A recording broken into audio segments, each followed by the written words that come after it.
мусобиқаи байниқоравӣ оид ба бокс дар кишвари русия ба анҷом расид. дар ин мусобиқа як тим аз федератсияи русия ва тими дигар осиёро муаррифӣ намуд. боксчии бо маҳорати тоҷикистон иштирокчии бозиҳои олимпии токио Баҳодур Усмонов бо шикаст додани 3 ҳарифи қавияш ба рақобати финалӣ баромад.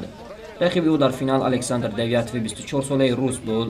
барои ғолибро муайян намудан 4 раунди иборат аз 3 дақиқагӣ таъин карда шуд. аз ибтидои раунди аввал боксчии рус маркази рингро соҳиб шуд, вале баҳодури фосила гирифта ҷеб ва ҳукҳои худро ба самар мерасонид. будани мухлисони зиёди тоҷикӣ дар толор буда низ ба баҳодур рӯҳияи дигар дода ӯро барои ғолиб шудан дучанд водор менамуд.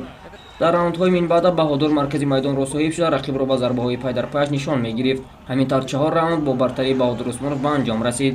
дар интиҳо бо қарори якдилонаи даворон Баҳодур Усмонов ғолиби ин рақобат эълон гардид. ин ягона ғалабаи тими осиё дар ин мусобиқа буд. ҳамтимони баҳодур дар суперфинал дучори шикаст шуданд ва бо ҳисоби умумии 4-1 тими русия соҳиби ҷом гардид. қайд бояд намуд ки Баҳодур Усмонов дар як моҳи баргузории ин мусобиқа 4 рақобат гузаронида ба 4 ғалаба даст ёфт.